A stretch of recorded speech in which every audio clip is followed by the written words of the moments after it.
Assalamualaikum warahmatullahi wabarakatuh. Ketemu lagi dengan saya Khairul Anwar dari SMP Negeri 2 Sumobito, Kabupaten Jombang, Jawa Timur. Calon guru penggerak angkatan 10 tahun 2024. Dalam video saya kali ini akan menyampaikan tugas demonstrasi kontekstual modul 3.1, yaitu tentang pengambilan keputusan berdasarkan nilai-nilai kebajikan sebagai seorang pemimpin.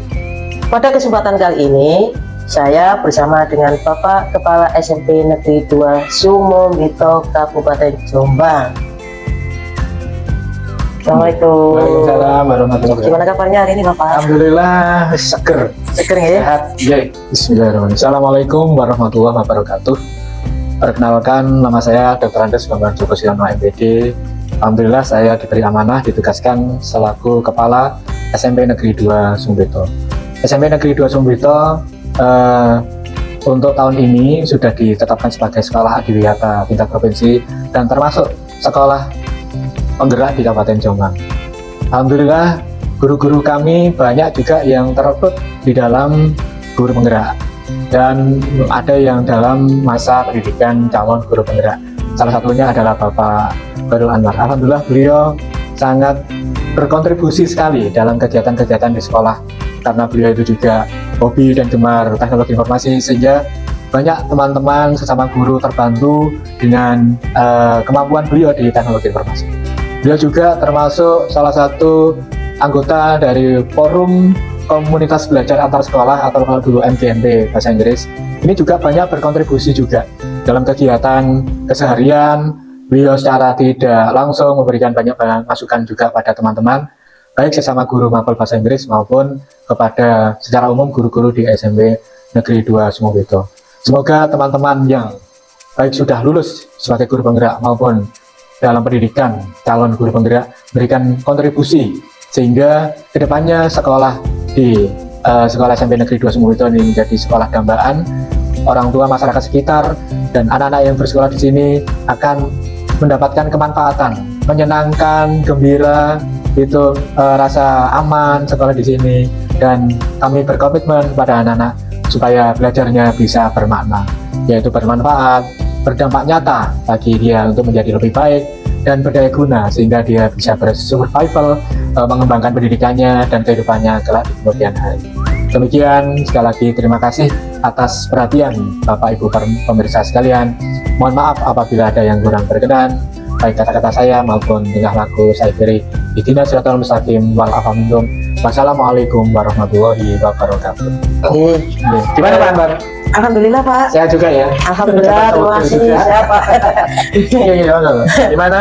Begini, Pak, sebelum saya menyampaikan beberapa pertanyaan interview, saya perlu menyampaikan tujuan saya melakukan interview atau wawancara ke panjenengan.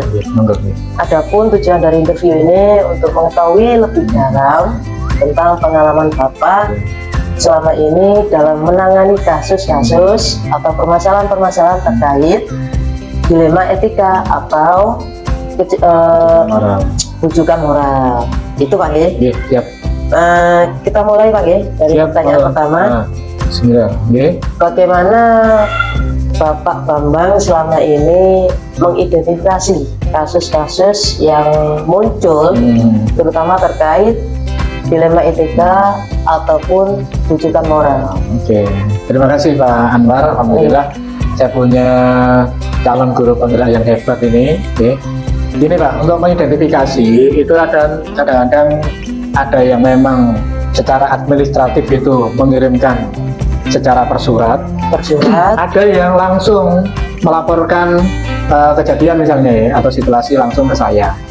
Yang ketiga bisa juga dari orang lain. Dari orang lain, terus orang lain itu menyampaikan ke saya atau tim saya. Nah itu. Sumbernya berarti ada tiga.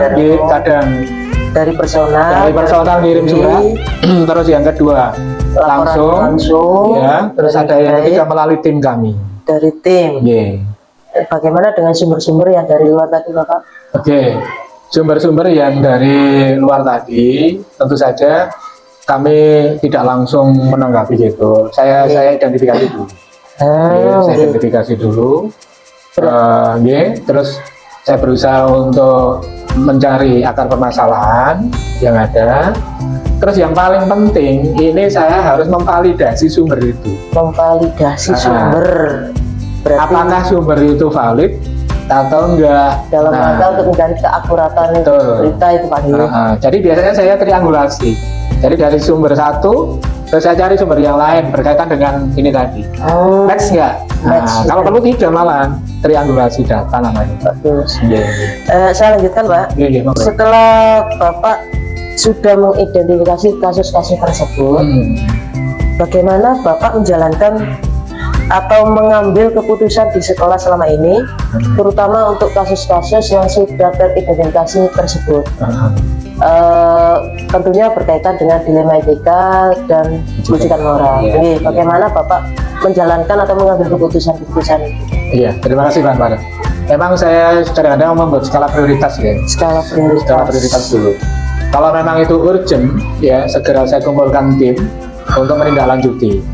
Misalnya untuk dilema etika ya, kadang-kadang dalam mengambil keputusan dilema etika ini butuh juga saya berkolaborasi dengan teman. Contoh misalnya hari ini ada undangan wali murid. Saya sudah terlanjur mengundang wali murid untuk rapat dengan wali murid. Ternyata ada undangan juga dinas di Jombang yang membutuhkan tenaga saya. Ini kan dilema etika saya. Betul. Mana yang harus saya menjadi prioritas? Iya, prioritas. Nah, ini urgennya di mana? Nah, yang harus ke wali murid atau yang dinas. Nah, saya harus mengambil keputusan itu. Dan kalau tim misalnya yang saya bentuk untuk kadang-kadang seperti ini, kayak saya punya tim, saya minta bantuan misalnya masukan tim.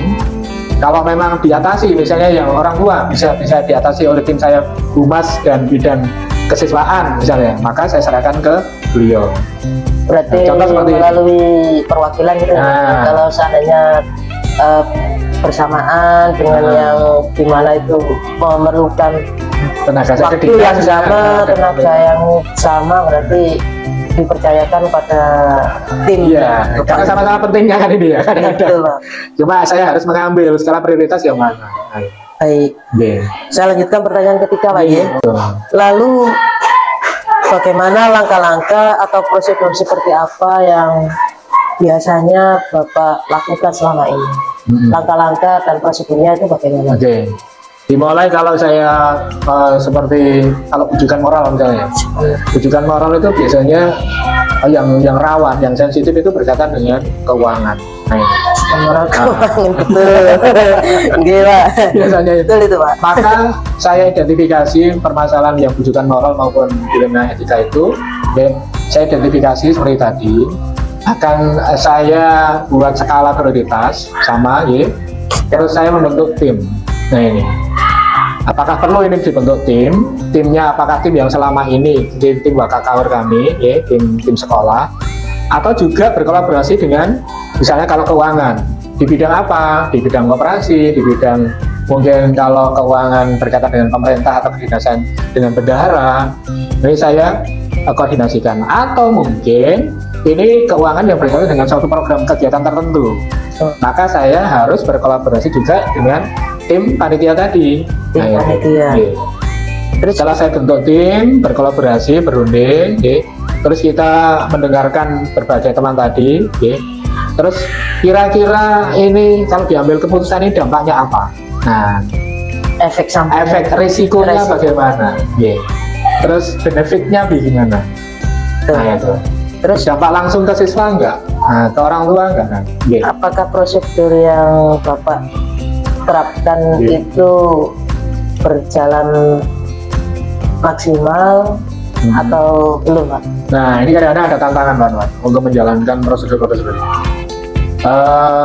Tergantung apa ya, tingkat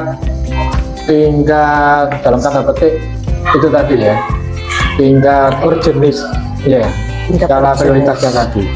Kadang-kadang tantangan saya untuk menyelesaikan suatu kasus dilema etika atau bujukan moral ini, kadang-kadang ada tekanan, entah itu tekanan secara hierarki maupun tekanan yang tidak nyampak. Nah, tidak nampak. Tekanan.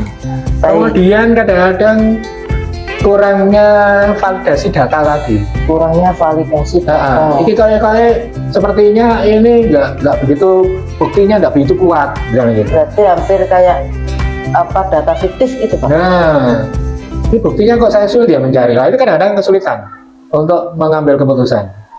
Bukan karena penghilangan jejak atau Nah, Pak? kalau penghilangan jejak dan sebagainya, ini kan bisa ditelusuri atau apa. Misalnya ada kejadian, terus sampai kita terputus untuk melanjutkan ke arah mana ini, kok sepertinya tidak ada lagi jalan. Nah ini makanya perlu adanya tim yang kuat, yang solid, yang bisa berkolaborasi untuk menyelesaikan ini. Baik. Yeah. Itu tadi yang Bapak sampaikan mengenai prosedur atau langkah-langkah dalam menangani kasus bujukan orang, Pak. Yeah. Bagaimana dengan kasus dilema etika? Nah, Bagaimana prosedurnya Bapak terapkan? kalau dilema etika, walaupun itu sama-sama penting, kadang-kadang sama-sama benar, terus saya harus mengambil keputusan yang mana. Terus yang kedua, kadang-kadang sepertinya kan kalau bujukan moral kan pada bener ya, tapi kadang-kadang mengarah ke hal-hal yang kurang bagus. Nah ini, makanya untuk yang dilema etika ini ya, langkah-langkah saya sama sebenarnya seperti tadi. Saya identifikasi, saya analisis, terus saya memerlukan tim untuk menindaklanjuti kasus ini. Walaupun dilema etika juga seperti itu, Pak. Bagaimana dengan skala prioritas, apa masih diterapkan untuk penyelesaian dilema etika?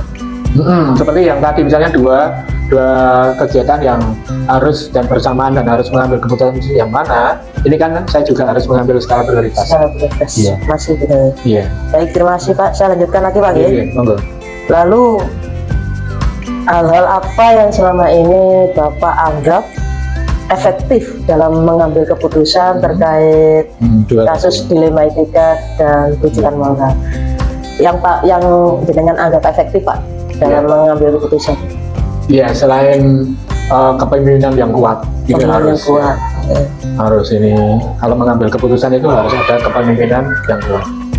Tapi kami juga terbuka untuk berdiskusi, untuk berkolaborasi, masukan-masukan dari teman-teman itu. Walaupun pertama tadi ada kepemimpinan yang kuat, tapi keterbukaan itu harus tetap ada. Transparansi juga. Yeah. Kalau kolaboratif, ya penting juga berkolaborasi. Ya. Jadi kepemimpinan yang kuat, kemudian kolaborasi, transparansi. Dan komunikasi yang terbuka. Kalau solidaritas antar tim itu bagaimana? Iya, perlunya solidaritas dalam arti untuk sama-sama mendukung. Sama-sama mendukung. Yeah. Kolaborasi yang sifatnya positif, ya. Solidaritas yang sifatnya positif. Apa kira-kira ada yang lain Pak yang jenengan anggap efektif selain pemimpin yang kuat, transparansi, kolaborasi, sama solidaritas tim tadi? Apa ada yang lain lagi selain keempat hal ini? Iya, ya komunikasi tadi ya, komunikasi yang terbuka tadi, komunikatif ya. Berarti komunikasi aktif bersama tim ya. Di dalam tim ini. Pertanyaan berikutnya Pak ya. Iya, mengenai tantangan nih Pak. Oh iya. Hal-hal apa saja yang selama ini menjadi tantangan Bapak Bambang dalam mengambil keputusan Pak terkait dilema etika ataupun bujukan moral? Tantangannya itu apa Pak kira-kira? Iya, tantangan dalam mengambil keputusan saat saya harus menentukan di dilema etika maupun bujukan moral tadi. Kalau dilema etika mungkin lebih mudah dalam tanda petik ya. Kalau yang bujukan moral ini biasanya tantangannya banyak. boleh disebutkan Pak kira-kira apa saja? Tantangannya itu memang kan kita itu di dalam satu lembaga itu mesti ada stakeholder internal dan eksternal. Kadang-kadang tantangannya itu ada di stakeholder internal, ada yang tantangan itu di eksternal. Nah misalnya di internal ini kita sesama teman dalam satu tim. Kadang-kadang timbul pakai juga. Nah ini kalau di eksternal, kadang-kadang tantangannya adalah misalnya berkaitan dengan kedinasan. Ya, berkaitan dengan kedinasan dalam arti kita itu ada hierarki. Ya, ada hierarki yang saya harus menghormati kebijakan-kebijakan ataupun regulasi dari atasan. Nah itu ada tatanan tersendiri untuk menerapkan langkah mengambil keputusan dalam dilema etika maupun rujukan moral. Baik. Kadang-kadang ada juga saya harus betul-betul meyakinkan bahwa ini tujuannya adalah baik. Kadang-kadang tujuan baik itu harus sedikit entah itu melukai pihak tertentu atau mungkin tidak senang dari pihak tertentu. Nah ini untuk menjembatani supaya memahamkan pihak-pihak tertentu tadi, karena ini sebenarnya baik untuk dilaksanakan. Kadang-kadang nggak terima, nah gitu. Betul Pak, memang terkadang itu kalau kita sudah dihadapkan pada dua tantangan atau dua kepentingan dari dua pihak yang berbeda kepentingan itu Pak, maksudnya kita memang kembali lagi menggunakan skala prioritas yang sudah Bapak sebutkan di awal tadi gitu nih. Terus bagaimana sikap Bapak itu misalnya ini tadi kan terjadi pertentangan dua kepentingan antara sesama teman tadi. Bagaimana Bapak menyikapi hal tersebut? Misalnya kasus ini terjadi sesama teman, bagaimana Bapak menyikapinya? Jadi seperti tadi, saya harus memiliki data yang valid betul, tidak berpihak pada salah satu. Nah, tidak ada keberpihakan. Kalau saya sudah punya komitmen dan teman yang itu sudah tahu bahwa saya itu punya komitmen tidak memihak salah satu, dan data yang saya dapatkan itu valid, saya jelaskan tujuan kita bersama, kebersamaan dan sebagainya. Misalnya nanti dua pihak tadi insya Allah akan bisa menerima, karena fondasi saya untuk kepentingan bersama, tidak ada keberpihakan pada salah satu. Apakah kasus dilema etika atau rujukan moral ini pernah terjadi pada wali murid Pak? Kalau antara wali murid dengan Bapak Ibu guru Pak? Kadang-kadang permasalahan, kadang-kadang orang tua yang putranya terjadi kasus misalnya, kadang-kadang seperti itu muncul juga. Kompleks memang kadang-kadang di sekolah itu, betul memang banyak terjadi dilema etika dan rujukan moral itu antara sekolah dengan orang tua, bahkan kadang-kadang dari pribadi guru dengan orang tua. Ini harus diselesaikan. Ya, jangan sampai membiarkan berlarut-larut, bahkan kalau memang itu urgent harus segera ditindaklanjuti. Tentunya dengan menggunakan metode kolaborasi tadi Pak, antara semua pihak. Baik Pak, saya lanjutkan lagi pertanyaan berikutnya Pak. Mengenai tata cara atau jadwal nih Pak dalam menyelesaikan masalah, apakah Bapak mempunyai suatu tata cara atau jadwal tertentu nih dalam sebuah penyelesaian kasus dilema maupun rujukan moral? Terus apakah dalam menyelesaikan itu langsung di tempat, apakah sesuai dengan jadwal yang sudah Bapak tentukan gitu Pak? Terima kasih. Kalau jadwal yang baku tidak ada, karena ya tergantung kasus ataupun kejadian yang ada. Tergantung kasus kejadian yang ada. Jadi jadwal secara khusus tidak ada, tidak baku. Karena saya tadi seperti di awal saya sampaikan, saya lihat skala prioritas yang mana, urgent enggak ini, harus segera ditindaklanjuti enggak. Kemudian perkara waktu dan tempat seperti tadi, kalau memang harus segera saya tindak lanjuti, bahkan di suatu tempat, ya harus di tempat itu. Kalau memang mengharuskan.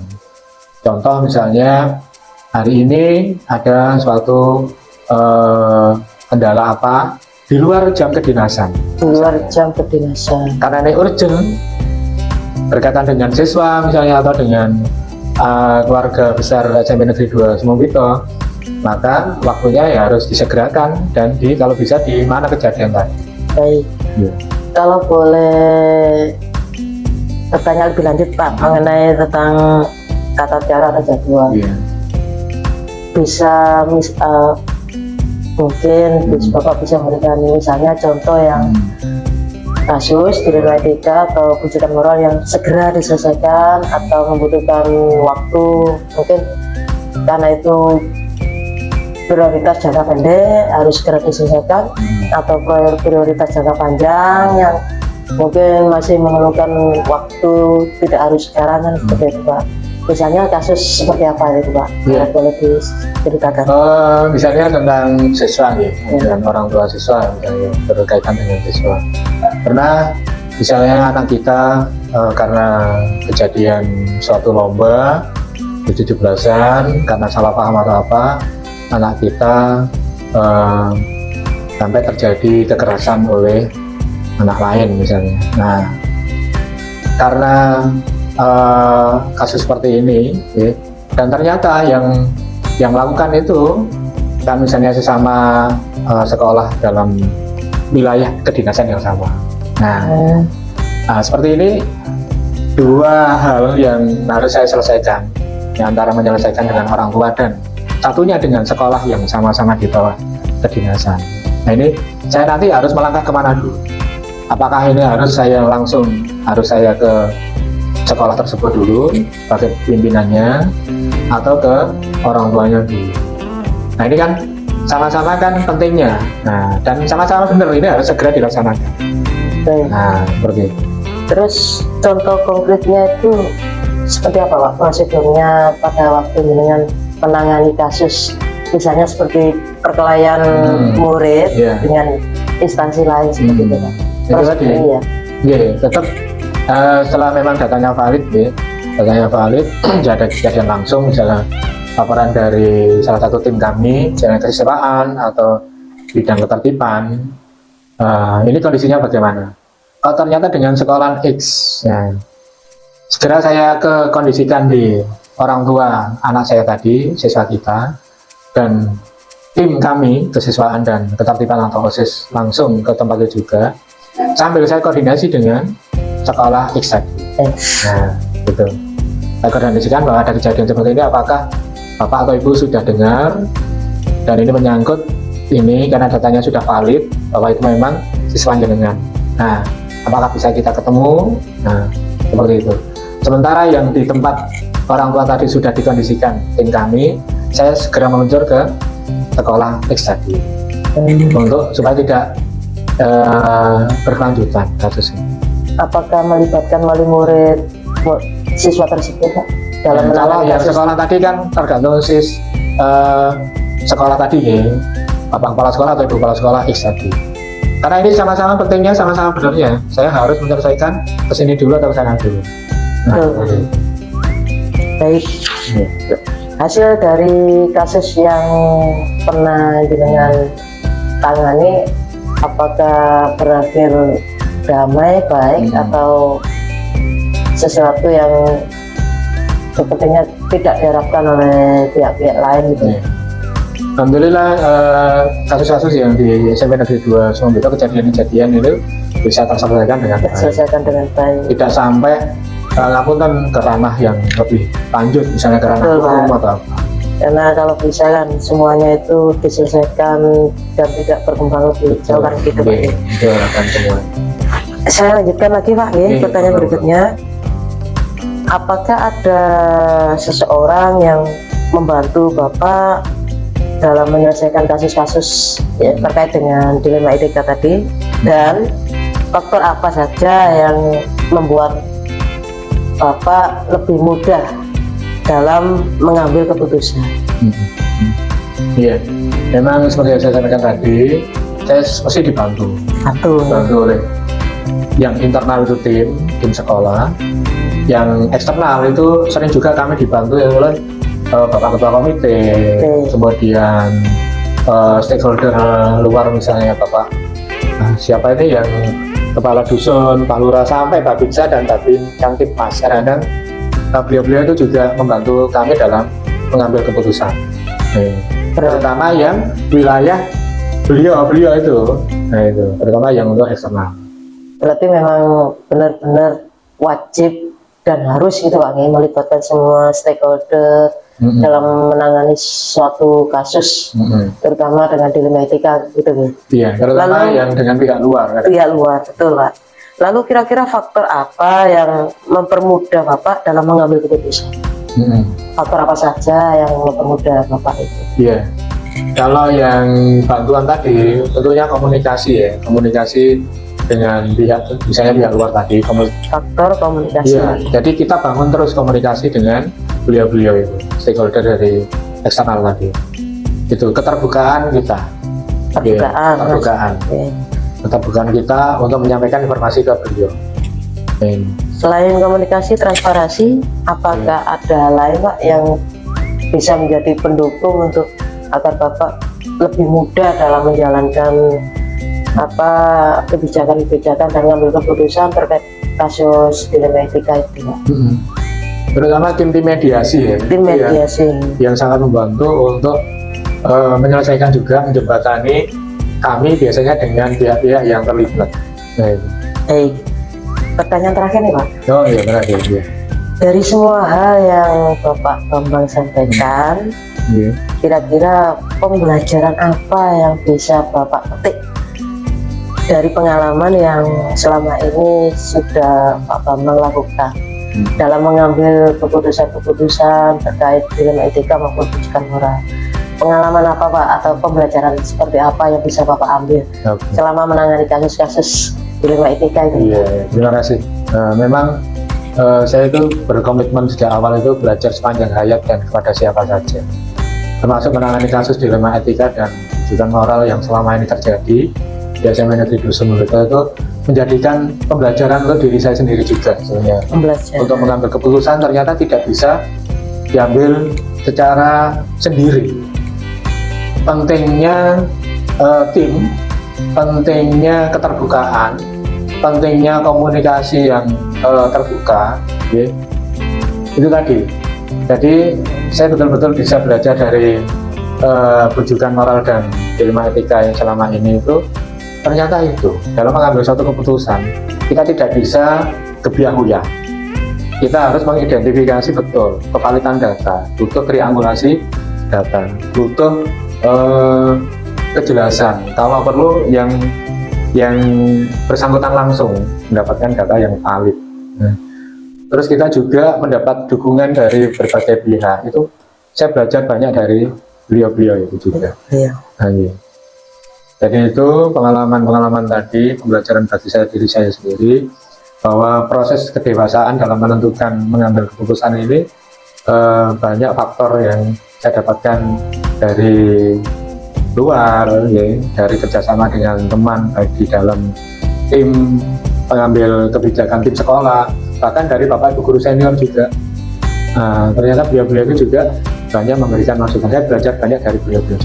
Baik. Jadi Pak Bambang mendapatkan pengalaman dan pembelajaran yang sangat begitu beragam, banyak, terutama tentang komunikasi aktif, kolaboratif aktif dari berbagai stakeholder terus berusaha mencermati kevalitan data yang ada. Itu semua dalam rangka untuk mengambil keputusan yang baik untuk semua pihak Pak. Jadi kita bisa menentukan skala prioritas kalau datanya itu valid, betul-betul valid. Baik, terima kasih Pak atas semua jawaban dari Pak Bambang.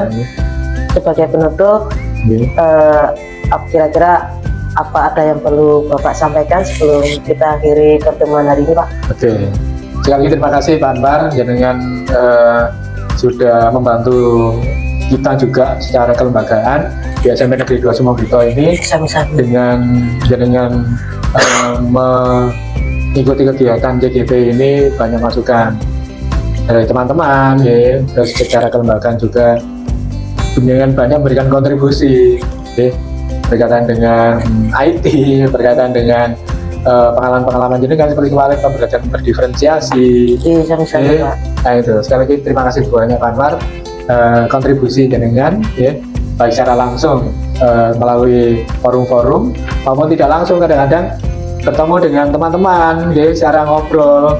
Ini juga dengan banyak memberikan masukan ke kita, ya, ke kami, terus juga mendukung sekolah ini supaya lebih berprestasi, lebih diharapkan orang tua, anak-anak bisa belajar di sini dengan bermakna, ada kemanfaatan, supaya ada dampaknya atau positif bagi anak-anak dan berdaya guna survival untuk kehidupan mereka ke depan. Baik, sebelumnya saya mengucapkan terima kasih. Ternyata apa yang saya lakukan bisa memberikan efek yang baik untuk teman-teman, untuk sekolah SMP Betul, 2 Sumobito iya. juga Pak nggih. Iya. Sebelum saya akhiri, sekali lagi saya mengucapkan banyak terima kasih atas waktu dan kesempatan Sama. yang diberikan Bapak untuk saya sehingga bisa melakukan tanya jawab, wawancara. Iya. Sekali lagi mohon maaf bila ada yang salah dalam saya memberikan pertanyaan Pak nggih. Iya, kami sama. Baik, terima kasih Pak untuk pertemuan hari ini. Saya akhiri, mohon maaf. Terima kasih Pak. Sama-sama. Assalamualaikum warahmatullahi wabarakatuh. Iya. Baik, itu tadi wawancara kami antara saya dengan Bapak Kepala SMP Negeri 2 Sumobito Kabupaten Jombang, Bapak Bambang Joko Sujono MPD selaku Kepala Sekolah Penggerak. Terima kasih sudah menyaksikan video kami. Kami akhiri. Wassalamualaikum warahmatullahi wabarakatuh. Waalaikumsalam.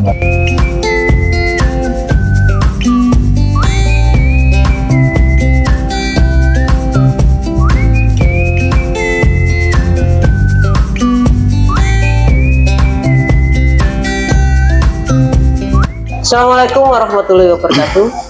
Ketemu lagi dengan saya Khairul Anwar dari SMP Negeri 2 Sumobito Kabupaten Jombang, Jawa Timur.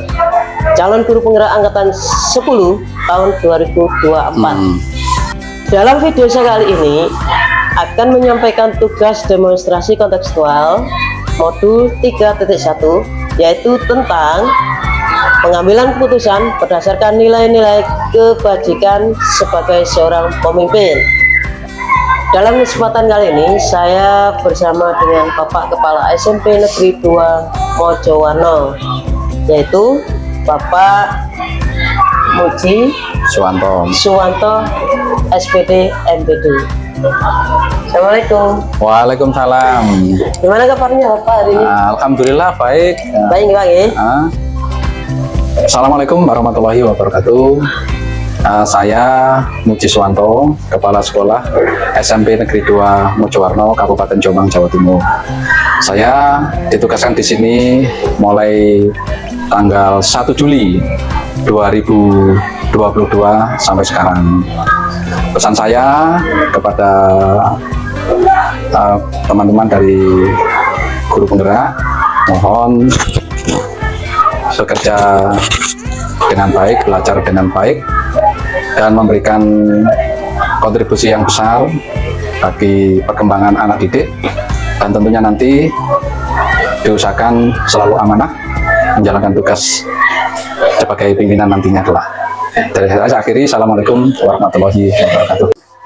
Begini Pak, sebelum saya mengajukan beberapa pertanyaan, ada hal yang perlu saya sampaikan. Ya, Tujuan saya melakukan interview ke Bapak yaitu untuk mengetahui lebih dalam tentang pengalaman Bapak dalam menangani kasus-kasus atau permasalahan-permasalahan yang terkait dengan dilema etika maupun rujukan moral. Itu Pak ya. Bisa kita mulai? Pak? bisa, silakan. Baik, terima kasih. Pertanyaan pertama Pak ya, tentang identifikasi kasus Pak. Bagaimana Bapak Muji dapat mengidentifikasi kasus-kasus atau permasalahan-permasalahan yang terkait dengan dilema etika maupun rujukan moral selama ini Bapak? Baik, Pak Khairul. Jadi untuk permasalahan dilema etika maupun rujukan moral ini hampir sering ya kita jumpai di, tidak hanya di sekolah lain, sini juga sering ya. Salah satunya yang sering itu mengenai anak ya, terutama yang menyangkut masalah katakanlah anak tidak sering bolos ya, tidak masuk, kemudian juga ada katakanlah di sini nyontek ya, kemudian juga pertengkaran satu sama lain. Kalau mungkin yang ini agak unik ya saya sampaikan, karena pada umumnya anak tidak masuk itu kan karena latar belakang sosial orang tua, kemudian pengaruh dari lingkungan, teman-temannya. Ini ada yang salah satu, ada yang unik nggak masuk, kemudian setelah dilaporkan BK juga kesiswaan, anak ini nggak masuk, tapi orang tuanya ini sangat mendukung sekolah. sangat mendukung untuk sekolah, juga difasilitasi, diantar ya. Tapi tidak sampai di sekolah. Nah ini kan aneh. Sementara saya cek di kelasnya itu anak ini juga tidak ada masalah sosial di situ. Nah, ada apa masalah ini kok seperti ini? Setelah ditangani juga tetap tidak masuk. Nah, akhirnya saya panggil yang bersangkutan, wali kelas, kemudian BK, kemudian anaknya belakangan ya, orang tuanya setelah bertemu dengan kedua orang tuanya ya, kedua orang tuanya bukan satu, kelihatannya peduli loh, kok bisa ini nggak masuk, apa masalahnya, kan begitu ya. Nah, orang tuanya juga tidak ada masalah, baik ya. Nah, jadi tidak ada masalah, sudah benar. Anak ini berangkat sekolah juga benar, di sekolah juga nggak ada masalah ya. Nah, ternyata ya di kelas itu memang tetap pampang untuk peraturan untuk kenaikan kelas ya. Nah, salah satunya itu apabila misalkan anak nggak naik kelas itu karena poin 1, 2, 3 dan seterusnya. Nah, salah satunya itu ketidakhadiran. Nah, anak ini ketidakhadiran kan agak kira-kira 14 hari kalau nggak 14 hari ya kalau nggak salah. Kalau itu kan lebih 10%. Kalau jam efektifnya itu katakanlah 123, berarti 14 hari kan tidak masuk, itu berarti kan tidak naik ya. Nah, ternyata setelah saya cek, saya konsultasikan dengan anak lah, tidak ada masalah loh, apa yang salah? Nah, padahal anak ini juga kelas 7 kan ini, yang kelas 7. Akhirnya saya cek di sekolah kelas, sudah anak-anak di kelas itu ternyata yang memberitahu, anakmu gak naik, nah, mungkin seperti itu. Nah, iya. Anak putus asa. Iya, putus asa lah. Mungkin mikirnya dia aku gak munggah wis gak naik, lebih baik kalian ke sekolah. Nah, mikirnya seperti itu. Setelah saya datangkan semua jeret permasalahannya, anaknya saya tanya, iya anak juga gak ngaku kalau masalahnya itu. Pada akhirnya ini hanya pemikiran anak sendiri. Iya, anak sendiri. Padahal itu anak nggak masuk itu kan macam-macam. Ternyata izin orang tua itu memberi rekomendasi seperti itu. Kalau kita nggak memanggil anak itu kan salah, ya kan? Yang memanggil orang tua kan salah. Jadi apa masalahnya? Ternyata kemungkinan anak itu masalahnya itu adalah salah persepsi. Aku kalau nggak munggah wis lebih baik tidak masuk. Baik, gitu. itu tadi terjadi kasus anak yang karena muncul kekhawatiran terhadap dirinya sendiri. Iya, Pak betul. Saya lanjutkan pertanyaan kedua Pak mengenai bagaimana Bapak Muji menjalankan atau mengambil keputusan selama ini, terutama terkait kasus-kasus yang dimana mempunyai dua kepentingan yang sama Bapak, terkait dilema etika dan rujukan moral.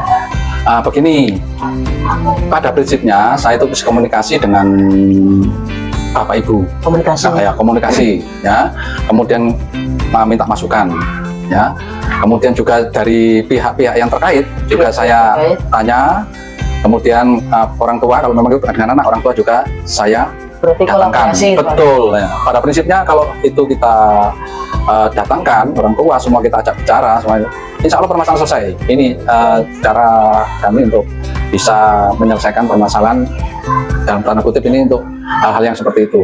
Nah, dalam ambil keputusan itu otomatis pada prinsipnya ini kan sama baiknya ya. Nah, misalnya contoh anak mencontek kan sering mencontek itu nyontoh di kelas.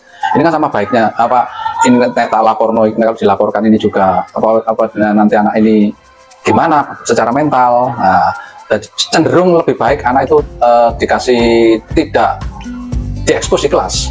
Setelah itu dipanggil. Ini permintaan saya ke guru-guru. Jadi tolong dipanggil aja anak-anak itu. Kalau yang tadi kamu kan nyontek seperti ini dari dokumentasi, tolong saya kasih ulangan lagi, kasih pembelajaran lagi. Ini lebih manusiawi. Pertanyaan lanjut Pak. Tadi Pak Muji menyampaikan bahwa dalam menangani atau mengambil keputusan itu kan berbasis komunikatif sama kolaboratif. Betul. Apakah itu termasuk dengan pihak-pihak luar selain wali murid? Tergantung kasusnya. Nah, kalau kasusnya itu melibatkan sekolah masyarakat, tentu saya kalau pernah sini ada kasus di mana viral mungkin di video ya, salah satu anak sini kelas 8 itu membuat tantangan di media sosial. Nah, tantangan dengan sekolah lain, sekolah tetangga sama-sama negeri. Iya betul. Nah, akhirnya tetap saya harus komunikasi ini cepat, tidak saya tunggu terlalu lama. Anak ini kemudian kita supaya tidak melebar ya, karena sudah meluas. Ternyata ini malah melebar, ya sampai saya itu melibatkan aparat kepolisian juga, kemudian koramil juga. Ya masalahnya itu tadi, kalau sudah itu cepat dan orang tuanya juga dipanggil, kita selesaikan karena ini kebetulan kasusnya itu tidak di sekolah, tapi menyebut saya menyebut namakan. Iya, kejadian tidak di sekolah tapi di luar lah. Ini sama melibatkan semuanya. Jadi saya untuk keamanannya Bapak Ibu guru saya kerahkan juga untuk ke titik-titik perempatan, waktu pulang dijaga semua. Nah, karena seperti itu, komunikasinya seperti itu. Nah, kemudian kita supaya tidak melebar. Pertanyaan ketiga Pak, saya lanjutkan ke pertanyaan ketiga Pak. Bagaimana langkah-langkah atau prosedur seperti apa yang biasanya Pak Muji lakukan selama ini?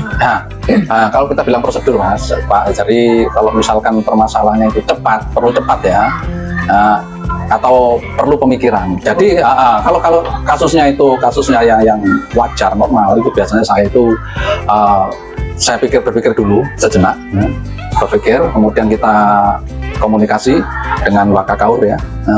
Kemudian kalau misalkan ada itu wali kelas juga BK, kita komunikasi. Ini kalau sifatnya tidak perlu itu cepat ya, maksudnya kita perlu berpikir ya. Nah, karena harusnya secara umum. Kemudian baru setelah itu berikan masukan, minta masukan. Setelah itu kita ambil keputusan. Tapi kalau kasusnya itu cepat, misalkan ya, ada perkelahian anak ya di kelas macam-macam, ada yang malah seperti itu ya, namanya anak ya, minta uang saku dibelikan pas kita tahu ya, itu baru kita cepat itu. Nah, setelah anak, yang penting konsepnya itu anak itu reda dulu. Nah, kemudian tidak emosinya bisa terkendali, tapi tetap kita itu tidak boleh ada kekerasan. Secara halus, kata-katanya yang baik, yang bijak, makin tenang anak-anak. Nah, di situ setelah itu nanti kita tetap koordinasi setelahnya. Kemudian bagaimana tekniknya, dan anak semacam ini itu mesti saya istilahnya membuat CCTV, bukan CCTV sungguhan ya, tapi CCTV untuk kelas itu tolong beri masuk lapor. Tapi ini tidak tahu, dia diketahui anak, lapor secepatnya ke ini. Nah, jadi saya kesiswaan itu ada yang istilahnya mohon maaf itu tetap kelas itu ada. Betul. Untuk memantau kita tidak mungkin. Berarti seperti kita mempercayakan pada satu anak. Iya, tapi tidak tahu kalau itu informan kita tujuannya untuk kebaikan, supaya tidak terjadi. Selain menggunakan langkah berpikir, koordinasi dengan tim, terus melakukan komunikasi, menerima saran dan masukan, apakah semua prosedur yang sudah Bapak terapkan ini berjalan efektif? Ya, efektif sekali, karena semua itu basis saya itu adalah komunikasi. Semua itu kita komunikasi, kolaborasi, dan keputusannya bersama apapun. Ya, sama. Termasuk mengenai kebersihan, kesepakatan kelas, jangan sampai itu dari satu sisi. Nah, kesepakatan. Kalau anak ini sudah dia diajak, kemudian dia yang terlibat, bahkan dia yang melakukan, tidak ada masalah. Baik. Jadi ininya di situ ya. Baik, saya lanjutkan pertanyaan keempat lagi, yang berikutnya. Hal apa saja yang selama ini Bapak anggap efektif dalam mengambil keputusan pada kasus-kasus di Lima Etika? Ini kelihatannya sama. Iya, sama dengan tadi itu ya, sama ya. Jadi intinya kok kita harus komunikasi, mengambil keputusan bersama. Tetap itu tadi ya. Ini sudah terjawab, sudah agak panjang ya jawabnya tadi. Ya, sama ya. Iya, jadi intinya yang saya sampaikan itu berkaitan dengan pertanyaan-pertanyaan berikutnya. Baik, berarti langkah yang Bapak ambil yang dianggap efektif itu tetap masukan dari teman ya, koordinasi dengan teman-teman, musyawarah betul, untuk menyelesaikan semua, untuk apapun pokoknya apapun.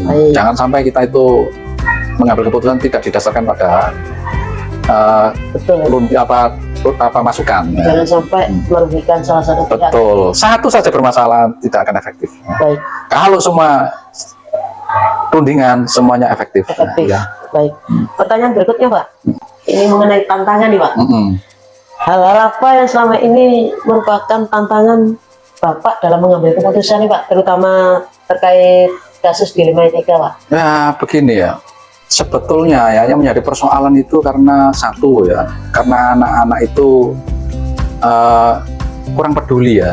Iya, anak-anak itu kurang peduli kadang-kadang dengan apa yang dia lakukan dan tidak, istilahnya kurang bertanggung jawab.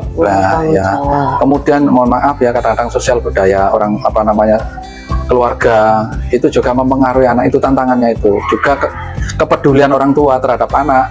Manakala orang tua tidak peduli, itu juga menjadi persoalan. Betul. Jadi apapun usaha yang kita lakukan tanpa ada kepedulian semuanya itu tidak bisa. Betul. Nah makanya kolaborasi, semuanya itu bersinergi. Sinergi. Iya. Terus tantangannya itu adalah murid kurang peduli, kurang bertanggung jawab.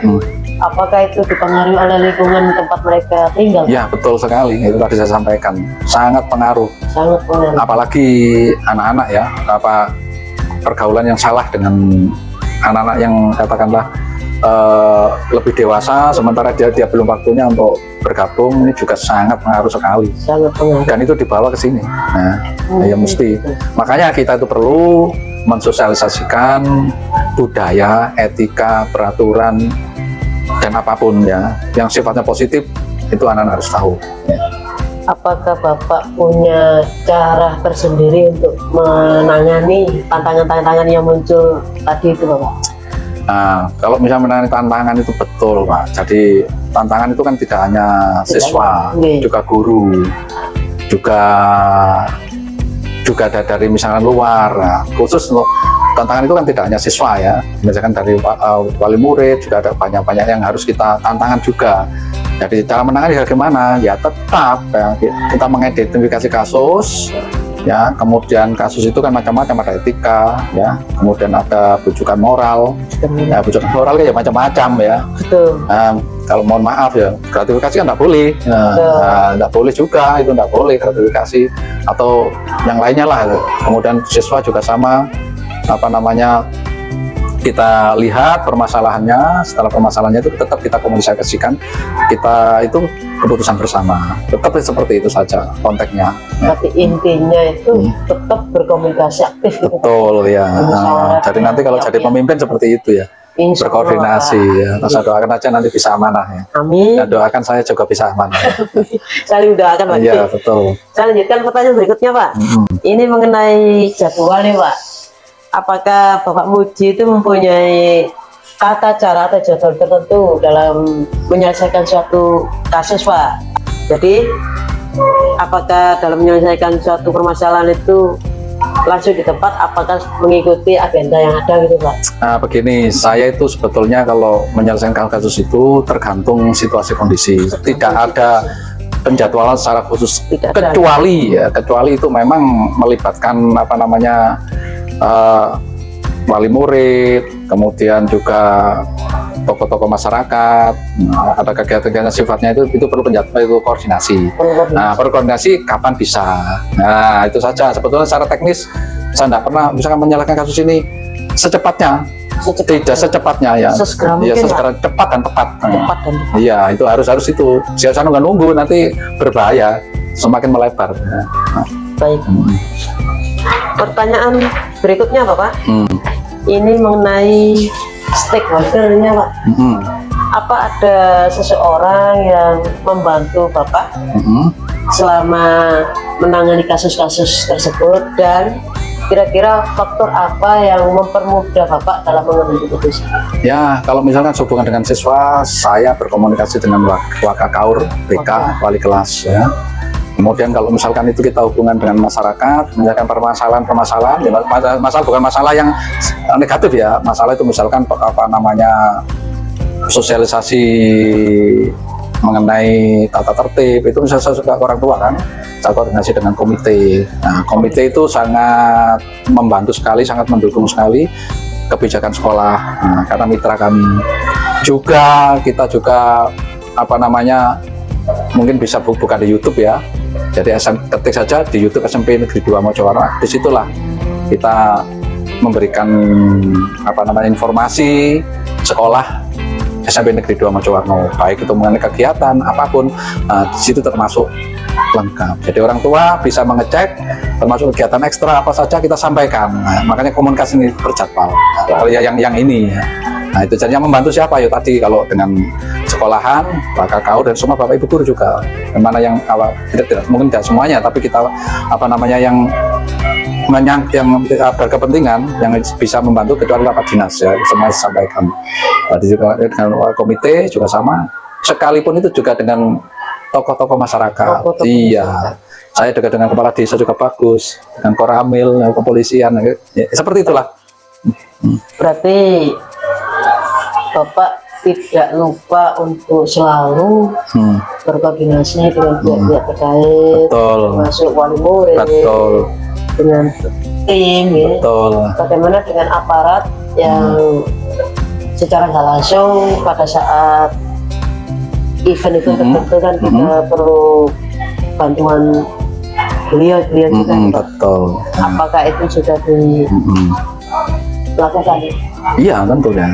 Terus yang paling penting itu ya, satu hal Pak ya, Pak Khairul, jangan lupa berdoa. Ya, wis itu kalau sudah usaha maksimal jeret, jangan Tinggal lupa berdoa. berdoa. Betul. Minta kepada Yang Maha Kuasa semoga diberikan pencerahan dan mengambil keputusan yang bijak, ya, dan adil dan bermanfaat. Itu penting itu, wis. Dan tidak boleh lepas dari itu. Amin. Terus ini masih poin yang sama Pak, pertanyaan lanjutan ya. Kira-kira faktor-faktor apa yang mempermudah Bapak dalam mengambil keputusan? Faktornya apa saja? Nah, kalau misalkan itu tim bekerja sesuai tupoksinya, Bapak Ibu guru bekerja sesuai tupoksinya, ya insya Allah kita itu permasalahan itu masuk rundingan langsung Pak ini jadi tim itu begini. Kalau sudah bisa menyelesaikan itu cukup. Nah, tapi kalau masalahnya itu dikira perlu berkolaborasi, koordinasi, langsung ke saya. Nah, memberikan masukan, memberikan ini, dan sambil keputusan. Karena keputusan itu tentu yang terbaik ya. Nah, seperti itu. Jadi tim itu kita harus punya tim. Harus punya tim semua. Dari kesiswaan sudah punya, BK juga sudah punya. Dan tentunya itu semua dilakukan dengan komunikasi yang baik Betul. antar tim gitu Pak. Betul. Dan selalu, apakah ada salah satu yang faktor utama yang dominan Pak dalam mempermudah Bapak dalam mengambil keputusan? Misalnya faktor kunci, kalau tidak dilakukan ini, Tidak, saya tidak nanti menunjukkan permasalahan. Kalau misalkan ini, misalkan saya percayakan ini jadi masalah. Nah, kolektif. Nah, iya kolektif, ya. Harus kolektif, nggak bisa. Saya nggak bisa mempercayakan pada ini, nggak kolektif, bersinergi. Betul ya. Jadi kalau misalkan dipercaya satu orang, nanti malah timbul permasalahan. betul, Nah, akan memunculkan kecurigaan. iya betul. Nah, kenapa kok pancet tiga ya? Sejak omong lah, itu permasalahan nanti. Betul Pak. Baik, pertanyaan terakhir nih Pak. Ini mengenai pembelajaran. Dari semua yang telah Bapak Mudi sampaikan, kira-kira pembelajaran apa yang bisa Bapak petik dari pengalaman selama menangani kasus-kasus di Rumah Etika dan Kamar? Baik ya. Untuk pelaksanaan apa yang bisa kita petik itu ternyata satu ya, faktor lingkungan pegang yang penting dalam membentuk karakter siswa. Faktor lingkungan. Lingkungan ya, pergaulan ya.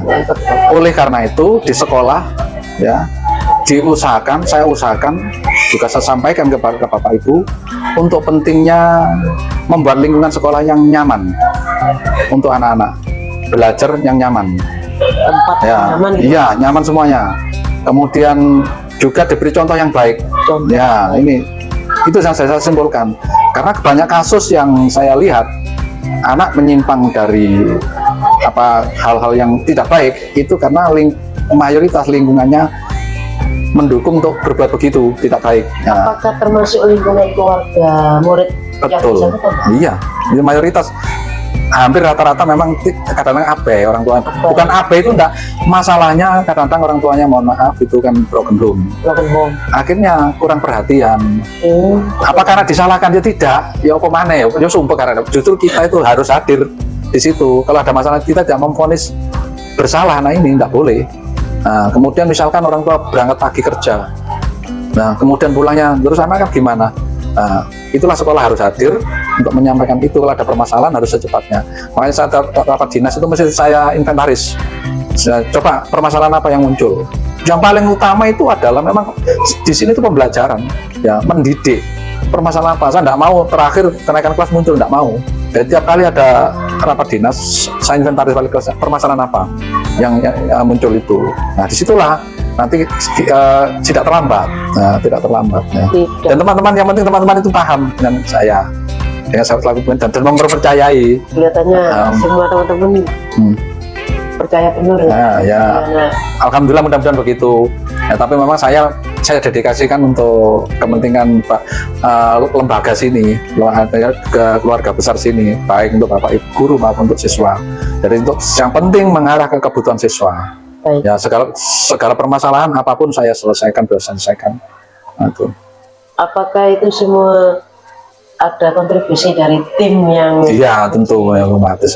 Iya. ada? Ya, maksimal lah. Maksimal. Karena bisa bekerja dengan baik itu. Betul. Nah, karena mendidik tanggung jawab bersama. Betul. Tanggung jawab bersama. Baik, itu tadi sesi terakhir dari wawancara kita Pak Muji. Sebelum kita akhiri, apa ada yang perlu Pak Muji sampaikan?